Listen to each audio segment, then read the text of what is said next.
आज हम BSc part 2 के फिजिकल केमिस्ट्री पेपर का केमिकल इक्विलिब्रियम चैप्टर शुरू कर रहे हैं।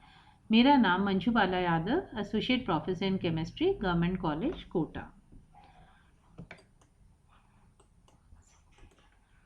रासायनिक अभिक्रियाएं दो प्रकार की होती हैं, इरिवर्सिबल रिएक्शन और रिवर्सिबल रिएक्शन। सबसे पहले हम इरिवर्सिबल या अनुत्क्रमणीय अभिक्रियाएं समझाते हैं, पढ़ते हैं। तो बच्चों, हमें पता है कि अभिकारक मिलकर हमको उत्पाद देते हैं, पर अगर हमारी जो रिएक्शन है वो एक ही डायरेक्शन में जा रही है, यानी कि हमारे जो रिएक्टेंट्स हैं, हमारे जो अभिकारक हैं, वो केवल प्रोडक्ट बना रहे हैं और वापस से जो उत्पाद हैं वो मिलकर रिएक्टेंट नहीं बना सकते, ऐसी जो अभिक्रियाएं हैं उन्हें अनुत्क्रमणीय अभिक्रियाएं कहते हैं। जैसे बेरियम क्लोराइड और सल्फ्यूरिक अम्ल जो है उनको मिलाया जाता है तो बेरियम सल्फेट जो है वह अवक्षेपित हो जाता है। इसी प्रकार से पोटेशियम क्लोरेट को गर्म करने पर KCl और ऑक्सीजन मिलता है, पर वापस से KCl, पोटेशियम क्लोराइड और ऑक्सीजन मिलाकर पोटेशियम क्लोराइड नहीं बना सकते। और इसी प्रकार से NH4NO2 अमोनियम नाइट्रेट जो है वह गर्म करने पर नाइट्रोजन और वाटर देता है, पर ये रिएक्शन बैकवर्ड डायरेक्शन यानी कि N2 + H2O मिलकर NH4NO2 नहीं देते हैं। दूसरी होती हैं उत्क्रमणीय अभिक्रियाएं, रिवर्सिबल रिएक्शंस। तो हम कहते हैं कि कुछ अभिक्रियाएं उनमें परिवर्तन करके उनकी दिशा को अगर हम विपरीत कर देते हैं तो ऐसी अभिक्रियाओं में उत्पाद जो हैं वो क्रिया करके वापस अभिकारक में परिवर्तित हो सकते हैं। इस प्रकार की जो अभिक्रियाएं हैं वह उत्क्रमणीय अभिक्रियाएं हैं, रिवर्सिबल रिएक्शंस हैं। उदाहरण के लिए पर A और B क्रिया करके C और D बनाते हैं और C और D वापस A और B बना सकते हैं। ये हमारी फॉरवर्ड रिएक्शन है, अग्र अभिक्रिया, और ये बैकवर्ड रिएक्शन है, प्रदीप अभिक्रिया। तो यदि अभिक्रिया अग्र और प्रदीप दोनों दिशाओं में होती है तो यह अभिक्रिया उत्क्रमणीय अभिक्रिया कहलाती है और हम इसे इस प्रकार से व्यक्त करते हैं। उत्क्रमणीय जो अभिक्रियाएं हैं उनके निम्न उदाहरण हैं। H2 + I2 gives you 2HI। यहाँ पर आपको H2 + I2 मिलकर 2HI देगा और फिर HI से हमको H2 + I2 में भी कन्वर्जन होगा। N2 nitrogen + hydrogen gives you ammonia. NO2 जो है वो N2O4 देता है और N2O4 जो है वापस से NO2 में कन्वर्ट हो जाता है। इसी प्रकार से SO2 sulphur dioxide + oxygen gives you SO3। ये भी दोनों डायरेक्शंस में हो सकती है। PCl5 PCl3 + Cl2। Acetic acid + ethyl alcohol gives you ethyl acetate + water. और कैल्शियम कार्बोनेट जो है वह कैल्शियम ऑक्साइड और CO2। ये सारी जो अभिक्रियाएं हैं वे दोनों डायरेक्शंस में चल सकती हैं। अब उत्क्रमणीय अभिक्रियाओं का महत्वपूर्ण गुण यह है कि ये अभिक्रियाएं पूर्णतः की ओर अग्रसर नहीं होती। मतलब ये जो है इनमें कंप्लीटली ये नहीं होता कि ये पूरा रिएक्ट करके पूरा ये जो है इसी में कन्वर्ट हो जाए, है ना, जितना SO2O2 ले रहे हैं वो टोटल जो है SO3 में कन्वर्ट हो जाए, ऐसा ये नहीं होता है।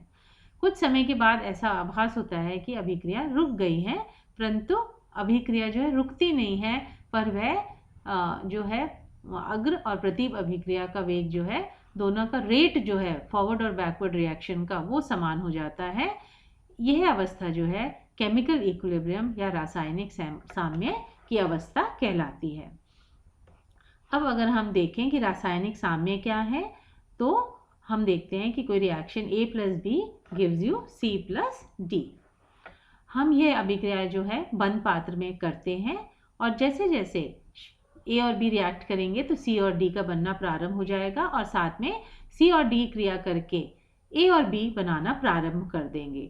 दोनों जो रिएक्शंस हैं वो साथ में चलेंगे, A और B मिलकर C और D देंगे और जैसे जैसे C और D बनते रहेंगे वापस से वो क्रिया करके A और B बनाना प्रारंभ कर देंगे। ठीक है, तो ये दोनों रिएक्शंस ही जो हैं लगभग एक ही समय में प्रारंभ हो जाती हैं। पर अगर हम वेग की बात करें तो शुरू में जो है वह A और B मिलकर जो C और D बना रहे हैं, फॉरवर्ड रिएक्शन रेट जो है आपका वो अग्र जो अभिक्रिया है वो प्रतीप अभिक्रिया के वेग से बहुत अधिक होगा, परंतु जैसे जैसे सी और डी की मात्रा बढ़ती जाएगी तो जो बैकवर्ड रिएक्शन है उसका भी वेग बढ़ेगा। ये हम इस ग्राफ से देख सकते हैं, इस फिगर से देख सकते हैं कि शुरू में जो है आपका जो फॉरवर्ड रिएक्शन है वो बहुत फास्ट है और धीरे धीरे वह कम हो रहा है, और बाद में जो है बैकवर्ड रिएक्शन जो है वो बढ़ता जा रहा है। और एक समय ऐसा आता है कि दोनों रेट ऑफ फॉरवर्ड रिएक्शन, अग्र जो अभिक्रिया का वेग है और जो प्रतीप अभिक्रिया का वेग है, वे दोनों जो है समान हो जाते हैं और ये साम्यावस्था की अवस्था हमारी है। इस प्रकार समय के साथ अग्र अभिक्रिया का वेग जो है घटेगा जबकि प्रतीप अभिक्रिया का वेग बढ़ेगा, और कुछ समय पश्चात ऐसी स्थिति आती है कि अग्र और प्रतीप अभिक्रियाओं के वेग समान हो जाते हैं और अभिक्रिया साम्य की अवस्था में आ जाती है। ठीक है, तो इस तरह से उत्क्रमणीय अभिक्रिया की वह स्थिति जबकि दो विपरीत अभिक्रियाएं समान वेग से होती हैं और अभिकारकों और उत्पादों की सांद्रता समय के साथ परिवर्तित नहीं हो, साम्य की स्थिति या साम्यावस्था कहलाती है। तो हम इसमें दो बात देख रहे हैं कि एक तो दोनों की जो है वेग जो है समान हो जाएगा, दोनों अभिक्रियाएं जो है आपकी, और दूसरा उनकी जो सांद्रता है वो समय के साथ परिवर्तित नहीं होती।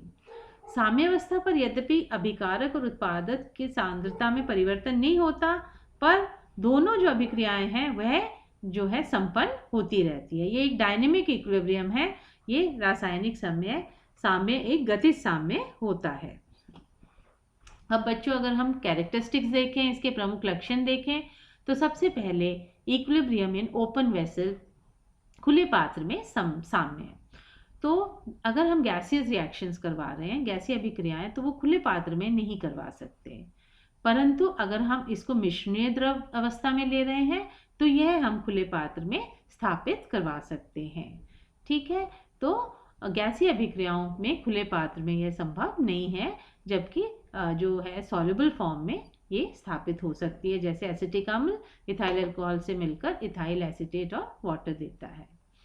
अब हम मानते हैं कि अभिकारकों और उत्पादों की स्थिर सांद्रता, हम कहते हैं कि जब हमने बंद पात्र में निश्चित ताप पर जब साम्य अवस्था जो है वो स्थापित होती है, तो साम्य की अवस्था में जो बचे हुए अभिकारक हैं और जो बने हुए उत्पाद हैं उनकी सांद्रताएं जो हैं स्थिर हो जाती हैं।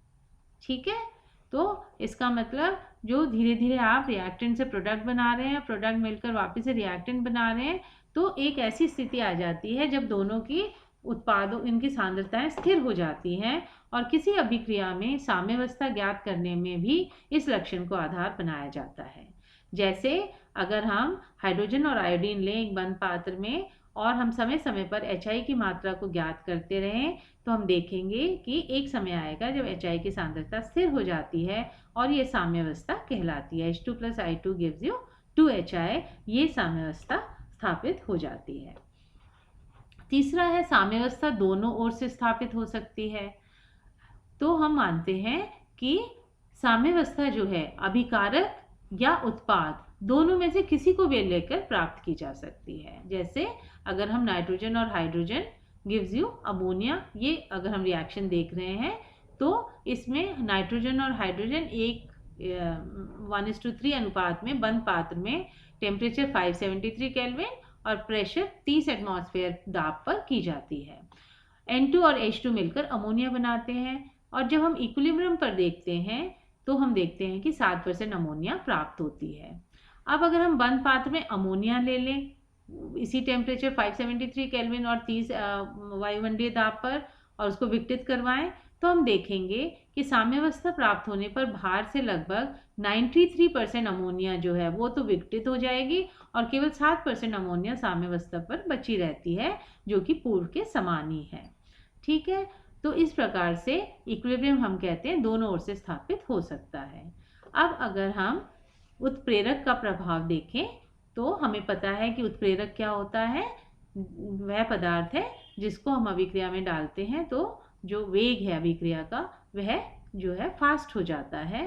पर अगर हम साम्यावस्था की बात करें तो हम कहते हैं कि उत्प्रेरक का कोई प्रभाव नहीं होता।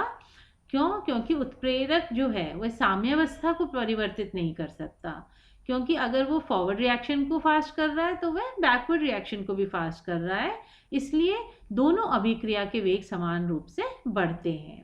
अब जैसे कि हम इसमें देखें तो हम देख रहे हैं कि अगर हमने कैटलिस्ट नहीं लिया है तो हमारा यह फॉरवर्ड रिएक्शन रेट है, ये बैकवर्ड रिएक्शन रेट है और यहाँ पर हमको साम्यावस्था प्राप्त हो रही है।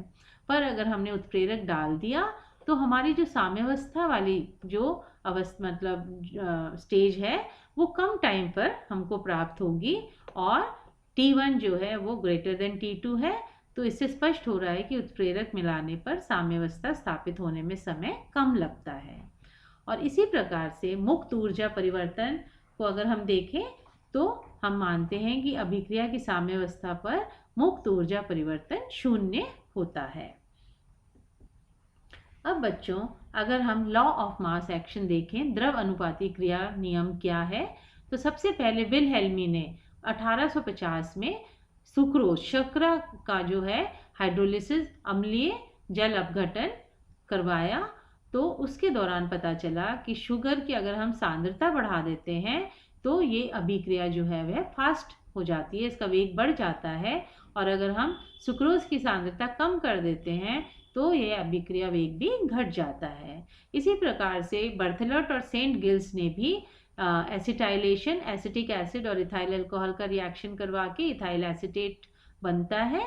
इसमें पाया कि अभिकारकों की सांद्रता का प्रभाव बने हुए एस्टर की मात्रा पर पड़ता है।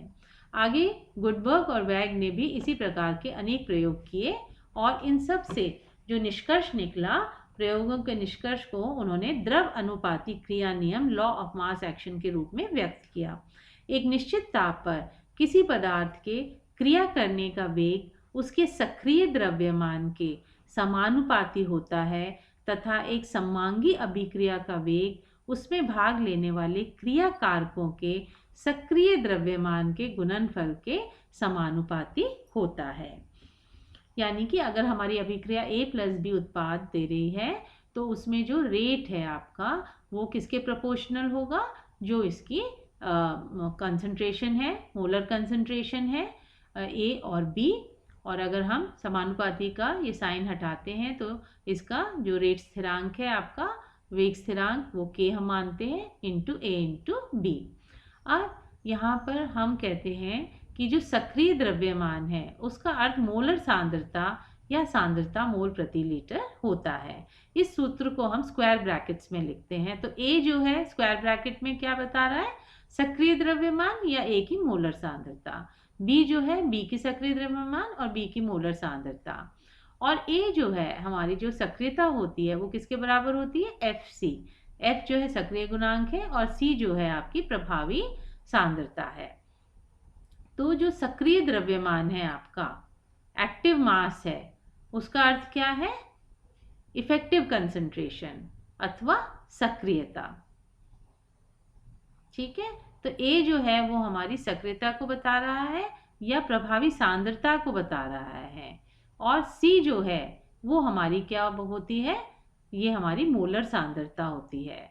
तो अगर F का मान 1 के बराबर है यानी कि सक्रिय गुणांक 1 है, जो कि हम आदर्श परिस्थितियों में देखते हैं, तो वहाँ पर जो प्रभावी सांद्रता या सक्रियता है वह मोलर सांद्रता के बराबर हो जाती है।